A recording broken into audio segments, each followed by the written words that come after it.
The Google Pixel 2 will get a fancy new Qualcomm processor. We see another Samsung Galaxy S8 active leak.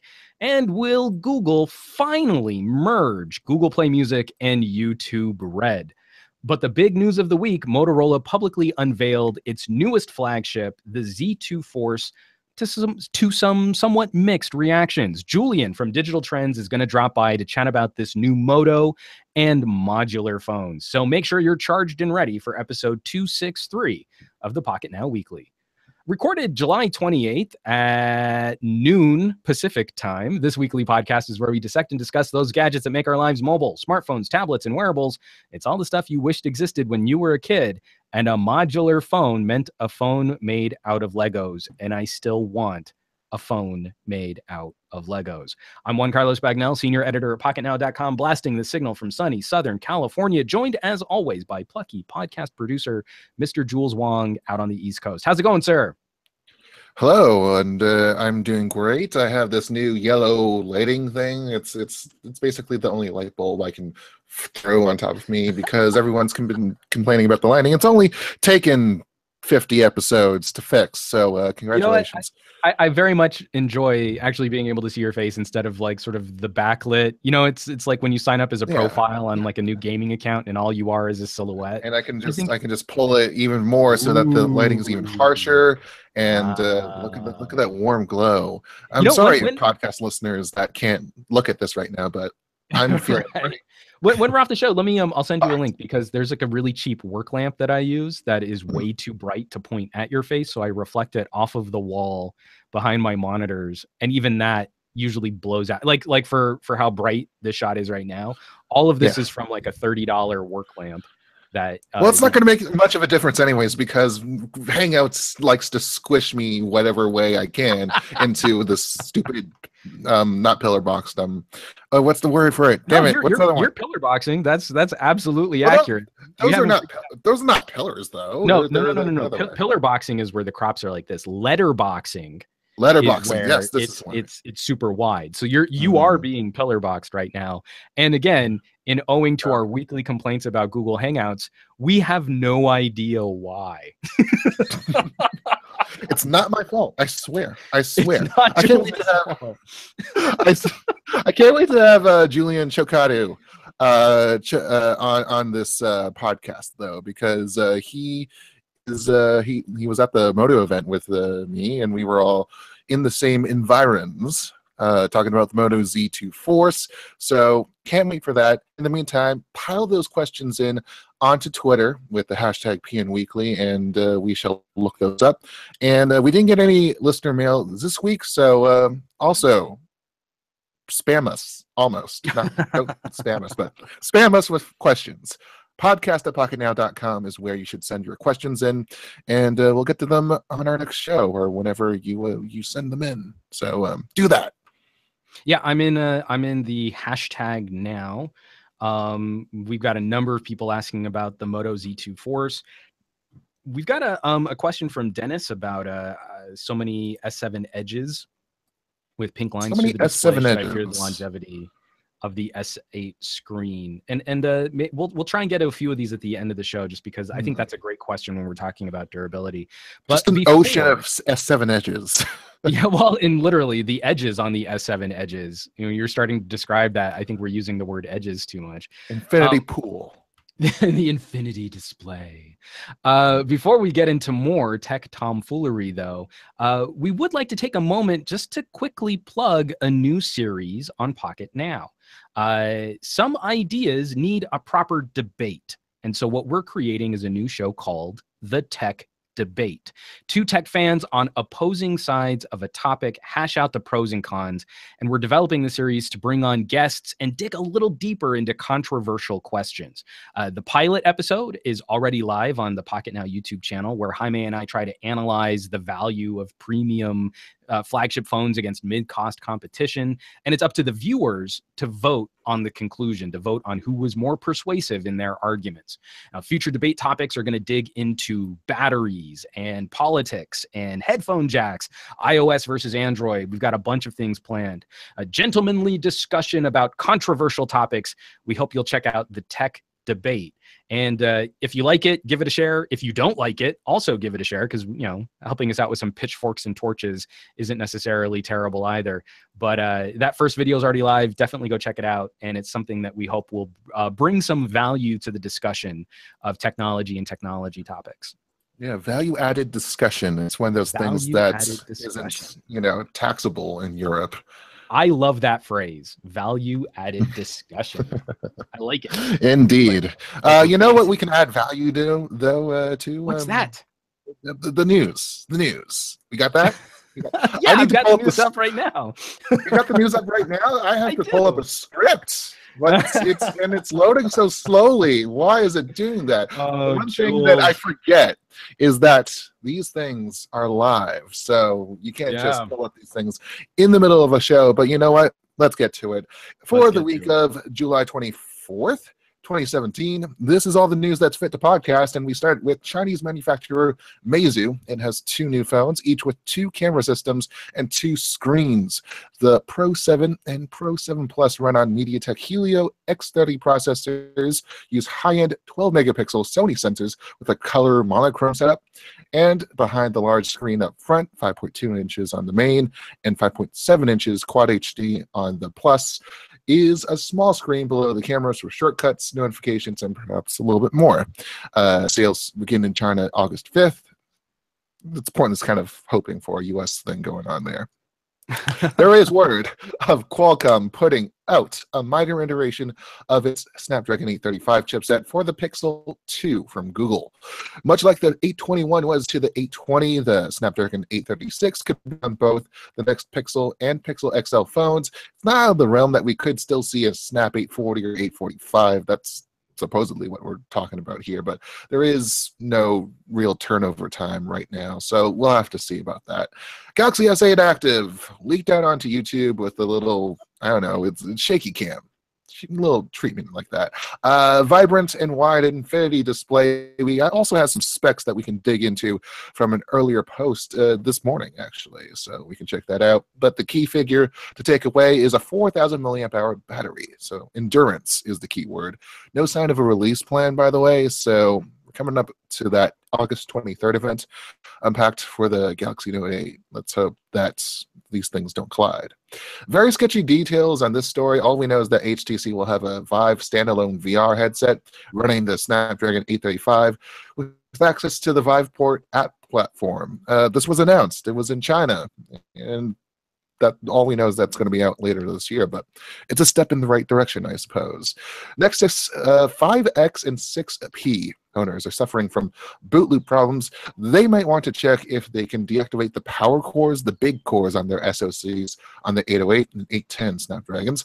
XDA developers came across this bodge of a fix recently and found that while performance was inhibited from before when they had the issue, it works. You can get past the boot screen. So there you go. There's an ongoing class action lawsuit for the Nexus 6P, by the way.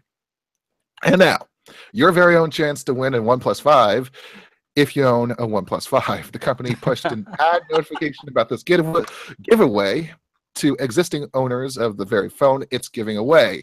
People are also very mad about OnePlus nudging people to give feedback through ad notifications, these toast notifications. They're just intrusive and I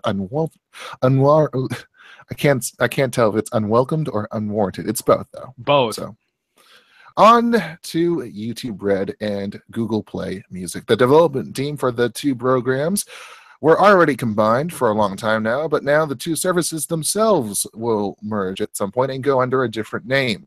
Record labels see this as a move to provide a more complete package for licensing music and videos together.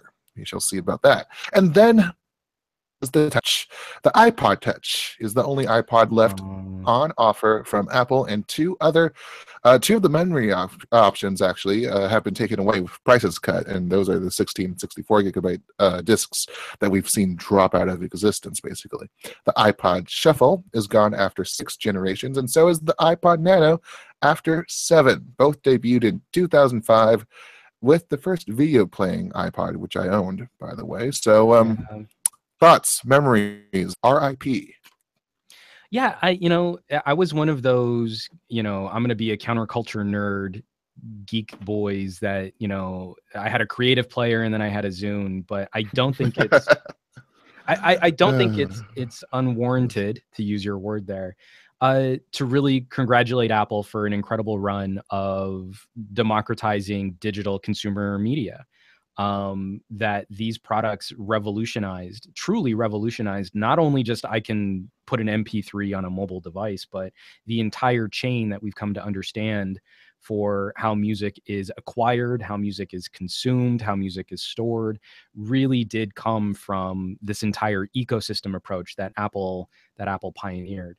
So it is kind of sad. What's funny is this is coming right on internally here at Pocketnow.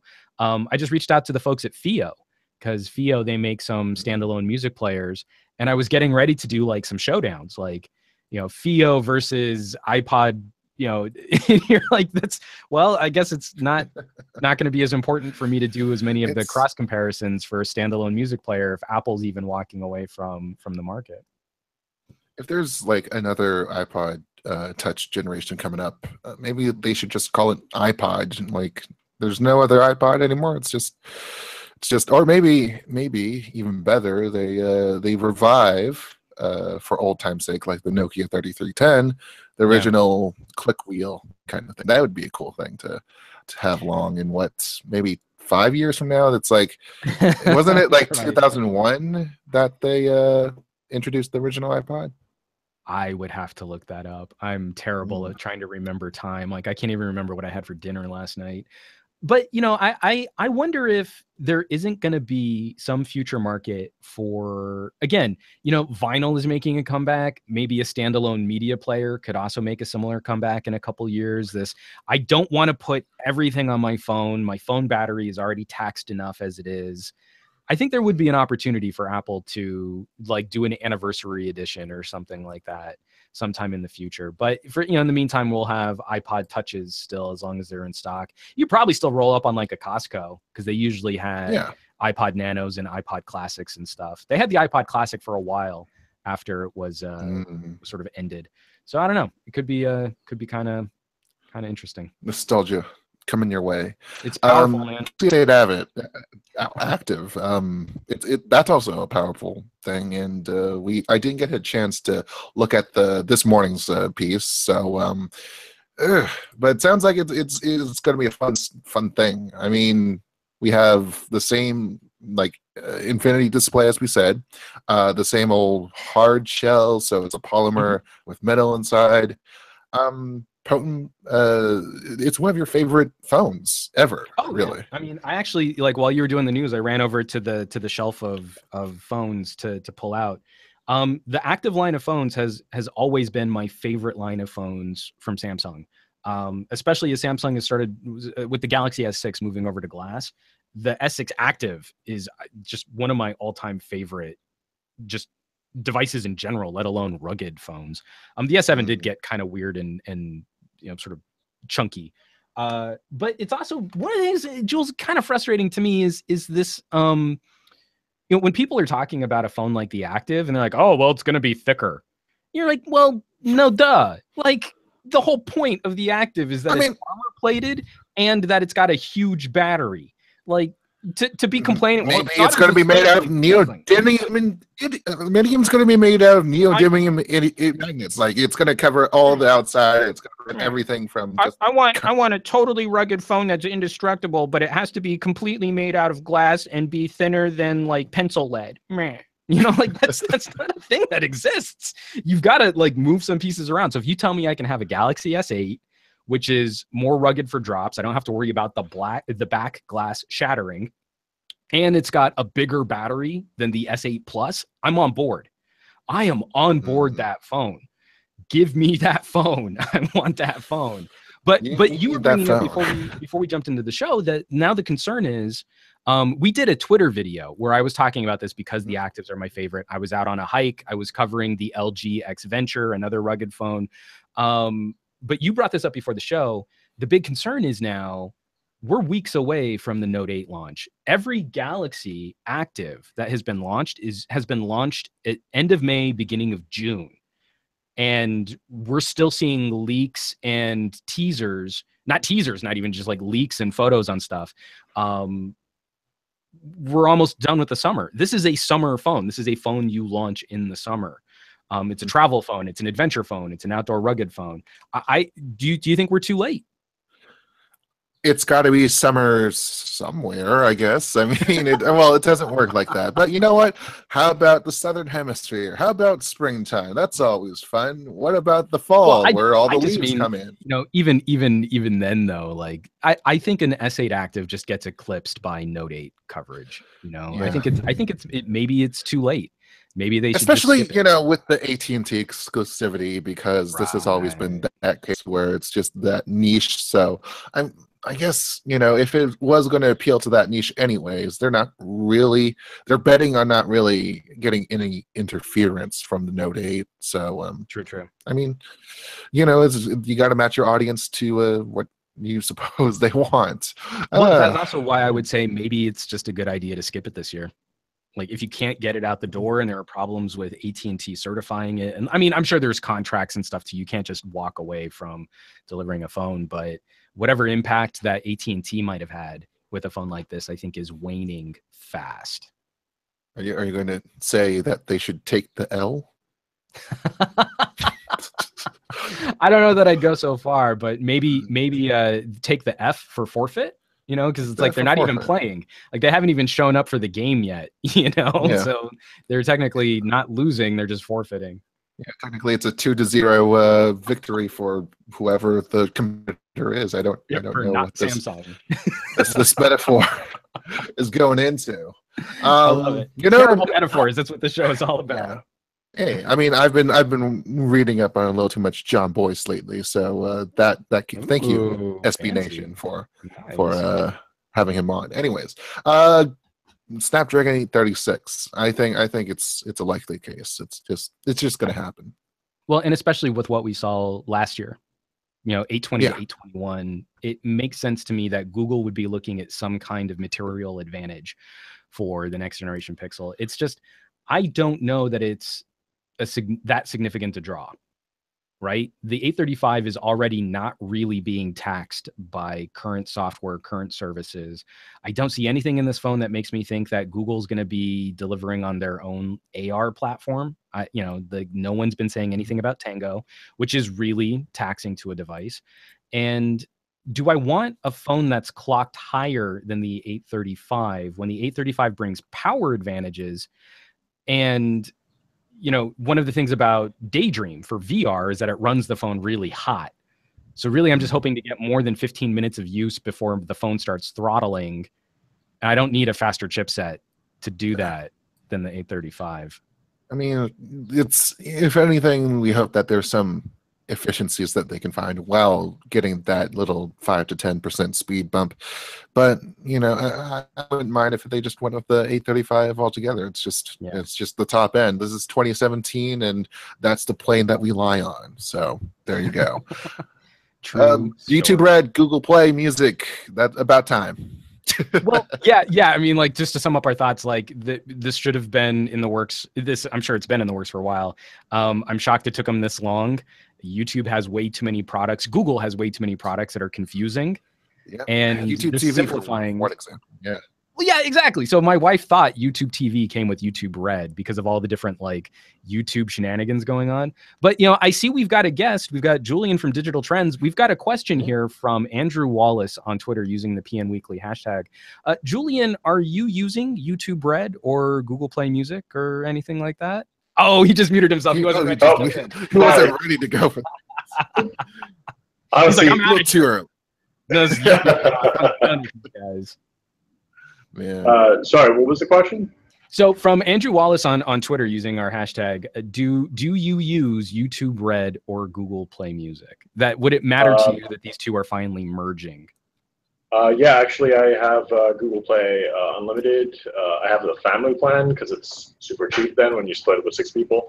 And I get YouTube Red. I particularly don't watch a lot of YouTube. My girlfriend does, and she loves that, no ads thing. I think that's something they should have done a long time ago. It doesn't make sense especially because there's YouTube Music, and then there's YouTube TV, and then you would think these things would have like an option to just bundle them all in, and like they basically have 2 music streaming services too. So it's just been, everything should have been combined in the first place, but you know what? It took them it took them a little swerving path to get there. So you know what's hilarious is they probably had to work out different licensing deals just because one company was called YouTube and another company was called Google. And when you're dealing with like A&R guys, record label execs, stuff like that, like they probably had to jump through every single legal loophole to try and get one-size-fits-all streaming up on the platform. And it probably took them this long to deal with the lawyers. Well, at least it's not Apple. Well, the problem is Google or YouTube have never been synonymous necessarily with music, even though YouTube has been, hosting so many music videos and everything for so long. But suddenly you have Google making a music service and everyone's like, okay. But to be honest, no one really knows, I think, still to this day that Google Play Music really exists. And when people hear YouTube Music, they're like, what the hell's that? I just go to YouTube and listen to music. And now they're putting it together, so people are like, I'm now learning of a thing that's combined that I didn't know before. So it's if not a lot if nothing else, just for the press release, this was a good idea because it's something to talk about. And we have plenty more to talk about, especially on our website. Pocketnow.com is where you can find details on these stories and more. You can hit Pocket Now, look for the podcast section to get to this episode's rundown, and you can also chat with us about what you've been reading up on with the hashtag pnweekly. Also, be sure to check out Jaime Rivera and the Pocket Now Daily on our YouTube channel. And now it is my pleasure to welcome in Julian Chokatu of Digital. He is the mobile editor at that outlet. And he was at the Moto World events where Motorola, Lenovo, Moto Novo, Lenovo Moto. I like Lenovo Moto. You like that? Which one do you prefer, Julian? Well, I think we're starting to actually now call them just Motorola, because Lenovo has kind of made it clear now that they're just going to do a laissez-faire approach and not touch Motorola and let them do their own thing. There's a whole thing where they were doing Moto by Lenovo, and then they realized they tried that out at the start. And then they stopped. And then they cut like 1,500 staff. So it's like perfect. This is the great plan. Wow, man, you guys are. See, I haven't even held the phone yet, and you guys are starting off with like downers. You remember that time Lenovo cut like 1,000 jobs? No, I want to get into the phone because you guys have held it, and I only have my experiences from looking at. I read your review, Julian, or I mean your hands-on. And obviously, we're all still sort of producing reviews on these phones. But I read your hands-on, and I saw Jules's video. And I think I walked away from both of your experiences with more questions than answers as to where this phone is supposed to compete and who it's designed for. And so I kind of wanted to jump in, just sort of your general thoughts, some of your first impressions from using the phone, from being at the event, I guess I should say. First of all, like, does it feel like Lenovo is working well with North American audiences? Because Motorola has been struggling through Google ownership and now Lenovo ownership. Lenovo's a Chinese company. Is advertising going to be a problem for this phone? Can they express to consumers what makes it special? Well, go ahead. Do you want to go ahead? Or? No, please, Julian. I think Motorola as a brand has enough, brand awareness that they're fine in terms of marketing a phone. It's just that whether this phone is worth that's such a high price is a different question, because I really like the idea of Moto mods. I think that's something unique and really cool that someone's doing that not a lot of other manufacturers are really exploring. Or, well, LG tried and sort of didn't fail. Oh. But so I like the Moto mods, but I just continuously think every time I see the Moto mod and I see the phone, I just don't think the Moto mods are priced right at all. You either have to cut the price of the phone down and then sell the Moto mods a little higher or whatever, or you cut down the price of the Moto mods so that people, are like, sure, I will spend another $50 or $70 on this thing after I just paid $800 for my phone. So I just think monopods are a cool idea, and I think people would actually use them, especially if people are willing. And I've seen so many people using battery cases on their phones. You know, the idea of just you slapping on a mod like that instead of carrying a case that's a battery all the time makes way more sense to me. So I think people would be interested in doing that kind of stuff, but I just think for what you're getting and for that high price tag, it's might not just be worth it for people. I do want to build on that because, like, I mean, there are obviously all those analogs, those non-Moto mod analogs for battery packs and gamepad, like the one that we saw at the event, and then there's also that 360 mod too. I mean, I think it's the privilege of getting to just slap it on and then take it off like that they're charging the premium for. That's not the way to go with this. I mean, it's, you know, there's a lot of design behind it and all that, but I think if it's not going to be more economical as part of your package, as part of your deal with the Moto ecosystem, that's not going to happen. That's not going to happen with consumers. Yeah, definitely, because this has been, I think, one of the things I've been most critical about the idea of a modular phone. Not Moto's implementation. Moto's implementation is spot on. They work really well. But I don't know, and this is why I take it back to consumers. If I'm going to charge this premium, I have to explain a concept to a consumer in an emotional way where they're going to understand why they should pay a premium for a product or service. And I still don't see where a modular phone, you can slap on a battery, you can pop in a 360-degree camera, you can use a game controller style rig, how that differentiates itself from just being able to plug something into a USB port. I can have a standalone battery which charges every gadget. I can have a 360-degree camera that communicates with any phone. I can have a I can buy a PS4 controller and connect it over Bluetooth. Well, you're some gadget guy. Your Moto, not that that doesn't withstand from the rest of us or the rest of the but that's normie consumers. No, but I'm serious. And like, Julian, kind of back to your point, like, you know, you were saying like you felt like Motorola still had enough brand awareness. Like, I think there's a sense memory in this country for the Motorola brand, but how do you get that message out there to say, you know, like, well, there's a reason why this is priced higher. There's a reason why this battery is more expensive or this game controller is more expensive. For the people who are really interested in those solutions, I think they've found those solutions, and it's not going to come from buying into a system like a camera. Like, if I buy a Canon camera, I buy Canon lenses and Canon speed lights and all that stuff, and it all ties together. If I buy a Moto and then next year I want to buy a Samsung, you know, I should only buy USB accessories, not Moto mod accessories. I don't think the average consumer really thinks of it like that necessarily. I feel like a lot more people in general are way more tied to a brand than to an accessory. So I completely agree. So, you know, obviously, so if someone's going to buy a Motorola phone, I think they're more inclined to purchase the next Motorola phone, which is why they're probably more inclined to buy a Moto mod and then say, hey, well, then I'm going to be able to use it for the next one, so that's fine.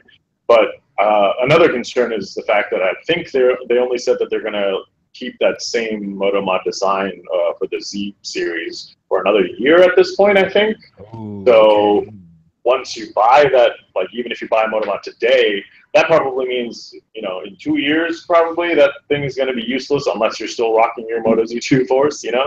But which, well, may be the case, but you know, I think also the average consumer doesn't really hold on to phones as long as we think we like. I think a lot of people, the tech community especially, likes to, you know, switch up phones all the time. Very aggressive.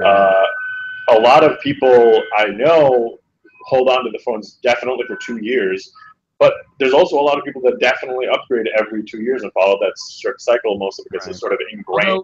The industry average, as we're looking up numbers right now, is between 26 and 28 months. So in the United States, so people are starting to break from that 2-year contract cycle. Right. You know? So after you've paid the phone off in 20 months or 24 months, oh, your bill just got cut $30. You know, I'm going to hold on to this phone for a couple months before I rush out and buy something new. And that may be true, but there are, Sprint might be the leading edge I see in terms of. Oh wait, I'm still talking screen. There we go.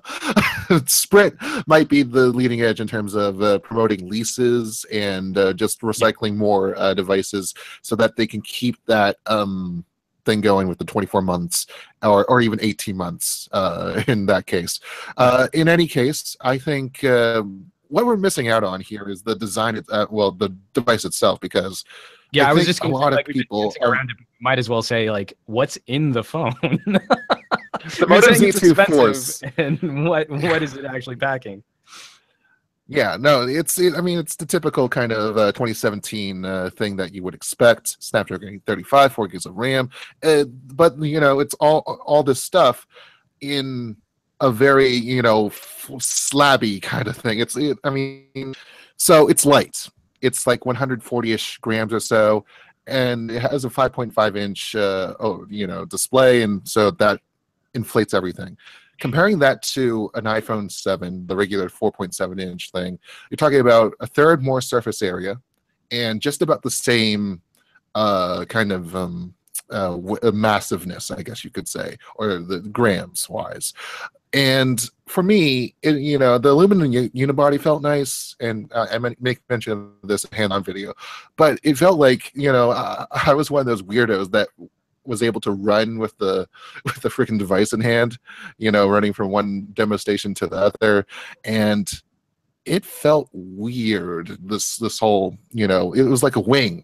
It was like cutting through the air with a sword or something like that, and it made me feel a little less secure about it. Now, the counteraction to that would be the Shatter Shield screen that they. It was on the Droid Turbo 2 on Verizon, and between all that, that's supposed to save you some grief. Although it scratches pretty darn easily. I saw Android Police's David Rodick share a picture of his Moto Z2 Force already. I wasn't sure if I was allowed to sort of say something about that, because I know I'm still under like a full review embargo. But yeah, there's a lot of scratches on my screen already. Yeah, I'm relaying that from another outlet, so don't blame us. We haven't even gotten to like the shipping is supposed to take like a practical week for us, because FedEx is like, oh, you have to. It's from one coast to the other. We so would it's be like working on our review right now, but our Z2 Force is on a plane somewhere. But I had experiences with the first Z Force, and I think the Shatter Shield tech is, again, it's all going to be a series of compromises. We could make a screen that's virtually impervious to scratches, but it would be probably too brittle to survive a drop. So they've made a choice to flip that over. But I kind of want to get, just to circle back real quickly, Julian, because you were talking about this feeling like it was going to be too expensive immediately. And I actually have too many tweets to actually sum up all of the people who have tweeted this question to us, that a lot of people are taking the battery capacity reduction as a cynical move to try and encourage more Moto Mod purchasing on a phone that's already priced higher than like a U11. You had already sort of indicated that you felt that this was going to be an expensive purchase. I was hoping that you could maybe sort of expand that thought just a little bit. I mean, if you just look at the back of the phone, it's like clearly meant to have something on it. Like it looks weird in a way. You might have people like, oh, what's wrong with your phone? Or it looks like your back came off or something like that. And so I think they're sort of using that to their advantage to have people put stuff on it. And that's why they're making it, oh, our phone is so thin now. Well, yeah, you shaved off all the battery, and now you're left with a smaller battery. But now you can buy our Moto Mod. So it clearly, I think, is a money grab. I don't think that's necessarily a bad idea. Like, sure, I would like a bigger battery, but they do sell the Moto Z2 Play, which is a pretty darn good phone for $500 still. Yeah. But there are a lot of other options out there if you really want a bigger battery, and the ability to have a Moto Mod that maybe expands your battery capacity to a lot more than you would have gotten if they didn't reduce the battery is also kind of cool. So I'm not terribly offended by it, but I just think the base price of the phone is still way too high. So I'm of a different mind here because Controversy. I'm viewing this. Yeah, it's big. So this is the first time under Lenovo ownership that Motorola has had a phone make it to all the major U.S. carriers. We've even got U.S. Cellular in that. So, and there are all these deals about, oh, we're going to give you a free Moto Mod here. We're going to give you 2 Moto Mods if you buy it from Best Buy, and you get it on the network, and it's just crazy. And great for them for that kind of subsidiary kind of thing going on there. What I'm trying to say is that they had to produce a product that if they had one shot, that was going to be it. And they don't have a regular Moto Z2 out there. So yeah, that to me felt like that they were blending the 2 phones, and so in reality, it's more of an upgrade to the original Moto Z and not the Moto Z2 Force. And this is something that has consistently been a part of Lenovo design, is with their ThinkPads, for example, is that they would make a concerted effort to deliver the most portable, the smallest, the slimmest, the sleekest, and often at the expense of things like internal battery capacity, but then champion something like really fast charging laptop battery tech. Yeah, I think so this kind of felt like that was a Lenovo influence over Motorola. This was a case of branding and market access realities, and trying to bring that over to a phone, which was could have been just the Moto Z2, but I guess now, they had to take on the phone. Speaking of market realities, I don't have a good segue for this. I really liked your phrasing there. I wanted to get your guys' thoughts on the 360-degree camera Moto Mod, because 360 video is something I've personally been having a lot of fun with. We're still trying to figure out what to do with it. But your thoughts on that implementation, if you had a chance to check it out. It seems, I mean, it's one of those things that it's like, fine, it's cool. That's awesome that I can take it, and I've seen the stuff that I've outputted, and it's actually pretty neat. I tried to share it on Twitter, and it didn't really come out as a 360 photo. Like, it was just a super stretched photo, and that was like, eh. But then I shared it on Facebook, and apparently that's like the only place I can share it with the 360, where you can actually move what around. You're not rocking all this stuff on Google Plus? What? Well, wait, so Google Plus actually allows? Because I'm looking for other outlets where I can actually share. I'll have you know that I am the moderator of the most popular 360-degree photo and video community on Google Plus. We have tens of users. It's a very specific group. But I mean, that goes to show, everyone wants to do the whole 360 content, and it's great for VR.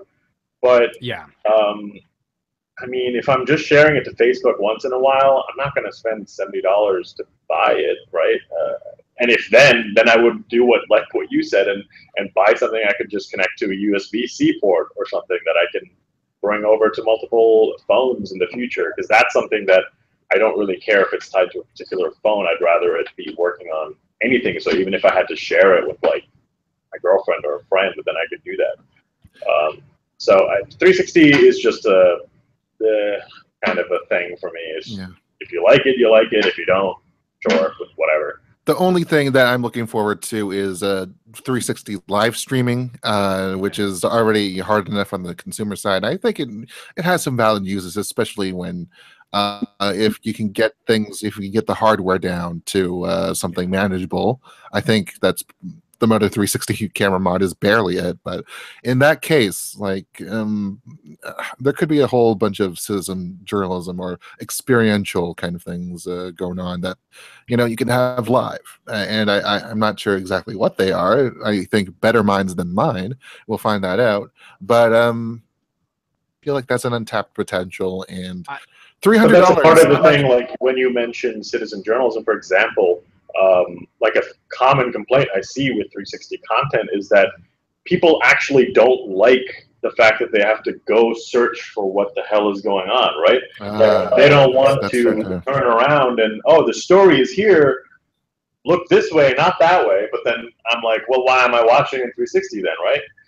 So I've seen like a lot of people complain about how you have to make VR stories in a good way that sort of encompasses that 360 environment, because otherwise you're forcing people to try and search for it.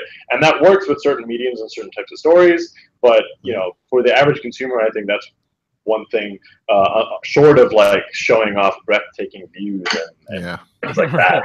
Well, True and you know, like for basically every single, like, here's a video of me at the beach, here's a video of a car driving, like we've got a lot of those. It's what we've really struggled with is I feel that there is an interactive element to 360 video that if you have something where the viewer can discover something in the frame, then it makes sense. So we did a factory tour, smartphone manufacturing factory, and you know, 3/4 of the video frame, 1/4 of the video frame is me holding a camera looking, you know, like just looking like a doofus. But 3/4 of the frame, you're allowed to sort of look where you want. It wasn't about me trying to guide the narrative. It was about you exploring what it would be like to be on this factory floor. Something like that totally makes sense to me. But what's disappointing, especially from listening to both of you talk about this, is it doesn't sound like Motorola has done anything to improve upon the experience of taking a phone and taking a camera and plugging it in and being able to shoot. Be upside down, and you know the output is all weird. And but the app flips the screen on, and you're fine. You know, like this I mean, yeah, that's the thing. I don't think there's anything groundbreaking here, other than the fact that you're not plugging it into your USB outlet and you're just slapping it on. So I'm not really sure what else they could do. I mean, I'm sure in the grand scope of all things 360-degree camera innovation, there's stuff you could do, but I think it's just more of like a, yes, us too, you know, we're doing 360 cameras, Right. 5 hours, please. So, I mean, for all the talk that they say of, you know, innovation and everything, apart, like Moto Mods was cool last year when they first introduced it, but there's not really anything innovative now, like a year on with the phone. It's just a phone with all the flagship specs you'd expect. And right. Well, and you know what I was hoping is you know, like, was there a platform that made streaming easier? Was there or like a Moto Mod that maybe gave you high quality audio recording? So, you know, like we're all working on various different audio recorders when we're out in the field, or, you know, trying to plug into a phone to produce high quality audio. I mean, like something like that, again, with a limited scope. It's a niche product, but that would turn my phone into something unique. That would turn my phone into something useful for what I need to do. So I would pay a premium for something like that. That makes sense to me. I don't know why they didn't explore that.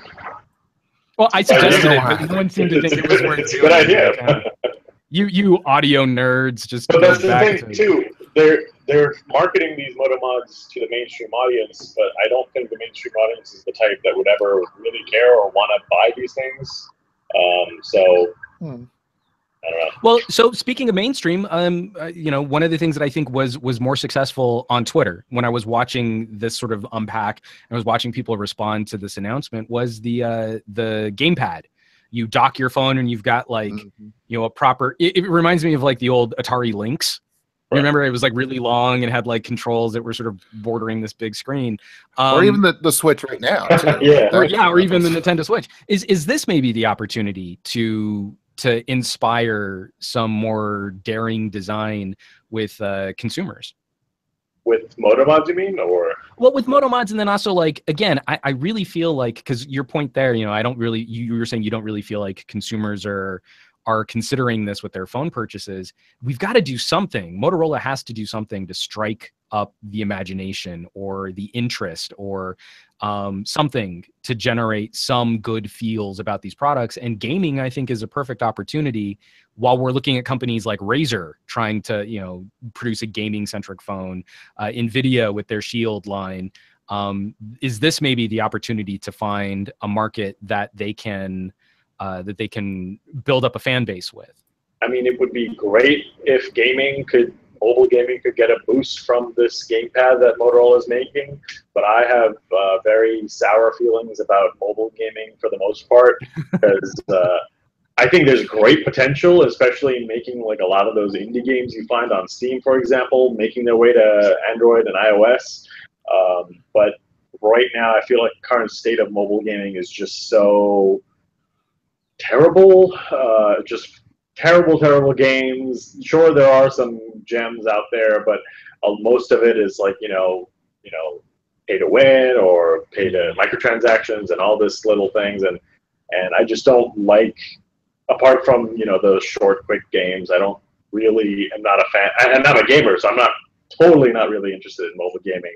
But there again, I think that there's an opportunity there. And if people were interested, then they could maybe create some awesome games for mobile gaming. But I don't think Motorola's gamepad is going to do that.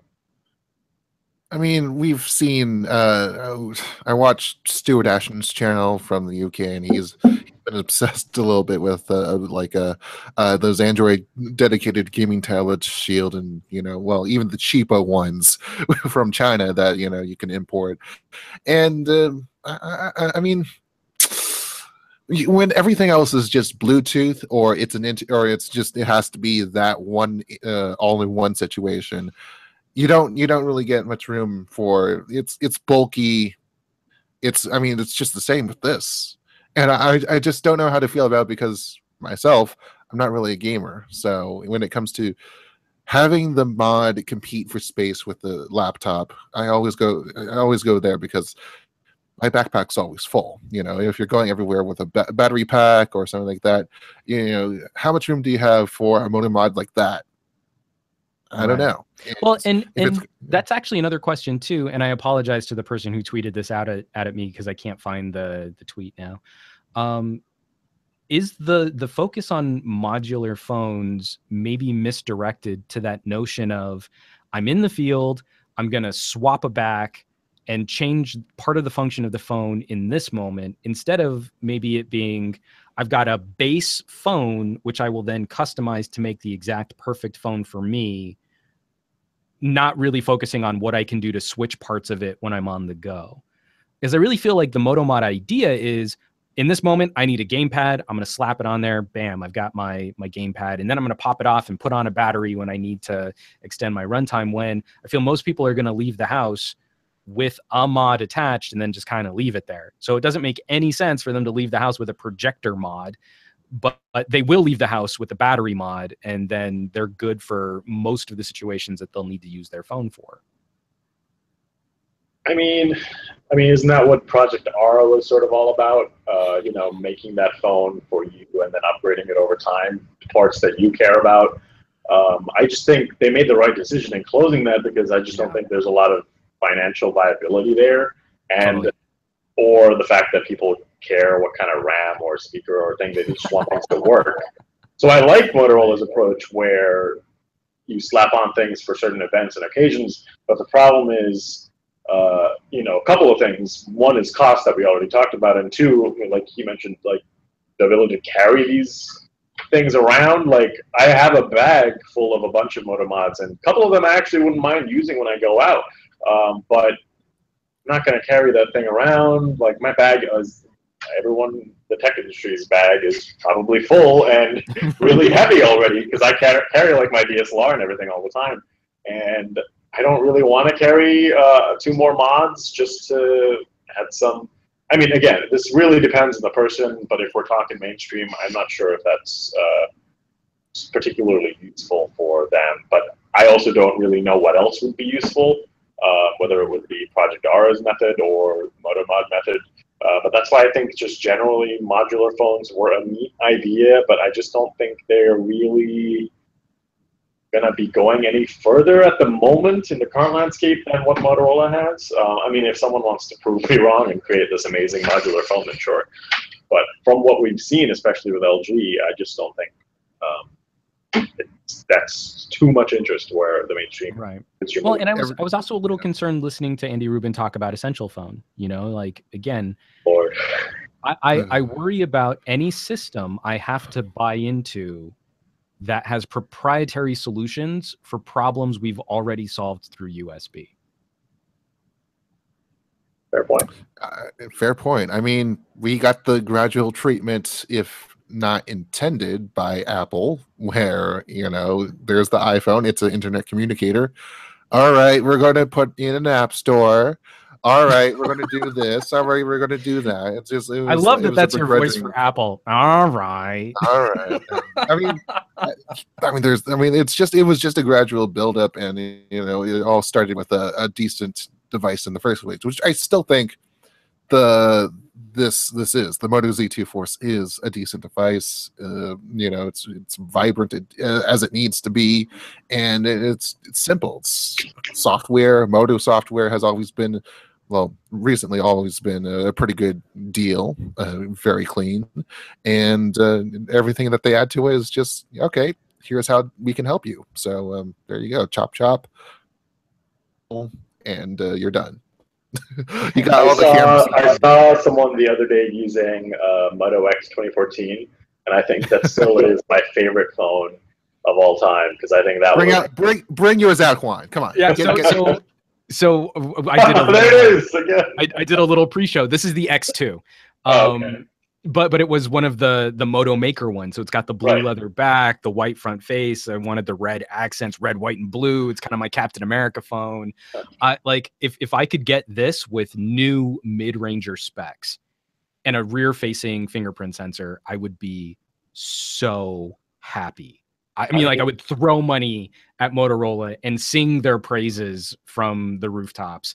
This was still one of my all-time favorite phone designs, just gorgeous, and it stands out, which I don't think a Z will. And I think that's the rumor, right? There's like the Moto X that's supposed to come out this year. I mean, Moto X4 is going to be on Project 5. Yeah, so it could be happening. Maybe. I just miss my Moto Maker because magnetic snap-on backs is just not doing it for me. Well, that's the thing too. So I feel like they've boxed themselves in a corner with the Z2 because they're like, well, we can't really innovate too much on the design because we have to hold this same format. This is our road. That's where the X4 or whatever the hell it's going to be called is their sort of, their second flagship in a way. Their way to provide a phone that doesn't have to do with their Now, mom. we know you have to get going soon. You have a hard out in just a couple minutes, right? You have to. Yeah. So before we let you go, yeah. Oh, I just wanted to real quickly, if you could share some of your thoughts on the camera tech, because I'm the camera snob at Pocketnow, and I like dual camera shooters, especially this implementation of color and monochrome. And I read through your review, and just if you could kind of unpack a few of your thoughts there too, I definitely appreciate it. I mean, I really would like to see people just trying different things other than taking stuff from what other people have done. And everyone's been doing, Apple wasn't even the first one to have dual cameras, but everyone's now copying the whole portrait mode, and now they're taking from Huawei's black and white mode, which is great. But I think there's more that maybe could be done there. I don't really know. I think what the Force Z2 Force offers is fine. That's kind of it, though. They're gonna have a new Casablanca mode mod, and it's gonna be way more like it's gonna be more framed than ever in it. Like the black and white is all right. I thought I would like it as much as the P9, but so far I like the P10 actually. I like the P10 a little more, and the portrait mode is surprisingly actually pretty good, but only specifically on people. On objects, I haven't had any luck at all. It looks terrible. But I saw the one you took a photo of, like one of the little Android. And it like cut off. There's like a little antenna. Like, poor antenna! It just got chopped right off. So, but I mean, it's fine. I just don't. That's like a part of my reason of why I think the phone is also priced too high, because I think you could just definitely get a better experience, camera experience on other flagships, and some of those other flagships are also waterproof, which is another thing that could also mention. But for me, fine is like my takeaway from this whole phone, more or less. I'm hearing a lot of "it's fine, it's fine, it's okay, it's fine, it's all right." A couple of little bits from the PNweekly hashtag that we can get to. Daniel Miladnov. So if you plug I just saw that. It's so funny. If you plug a USB-C 360-degree camera to a OnePlus 5, it would have a normal display, right? Referencing the recent controversy of OnePlus installing their screens upside down. Technically, yes, Daniel, if you used the Insta Air 360 app with the 360-degree camera, then yes, you would finally have your screen oriented in the correct direction. Zane Winter, if you get any Moto Z without a Moto mod, it would almost feel like part of your phone is missing, which I think most people could agree just by looking at the pins. Laura Fagan, what do we think of Moto's budget mid-tier range? G's and LMNOPs, all those letters, catered to that range. How competitive is that when Blue exists? I think it's very competitive when you're looking at Snapdragon process. Obviously, Blue has a phones on Amazon, like that's the big marketplace, and they rank very highly on that. But you know what? Kind of taken my family by storm. I don't know, Julian. Do you think that that's maybe a better strategy just to keep the brand alive? Yeah, I think they know they're heavily investing more. I think in their budget phones because there's just so much rivalry and competition going on there. Like they have how many budget phones now? The Moto E is an awesome $130 phone. The Moto G series, you know, they're pretty great. And, you know, they've been continually focusing, I feel like, on those phones way more. I feel like they definitely made more of a splash on those phones earlier in the year when they were sort of demoing or showing them off, especially at Mobile World Congress. And then for the Z2 Force, it was kind of like this rushed press event where things just went by really quickly, and it was like, here's the phone, okay, right, you know, go away. So I feel like they actually care a lot more about their budget phones than their flagship.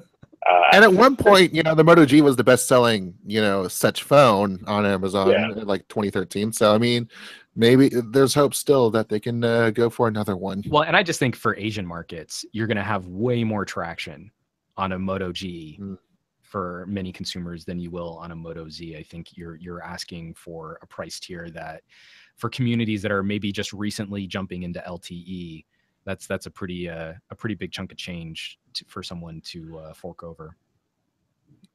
Unless Reliance Jio decides to, you know, fail on you that day and everything goes to hell. Even you know, if it's going to fail on you with an $800 phone, that's worse than if it fails on you with a $200 phone or a free phone right? Free phone. That's true too.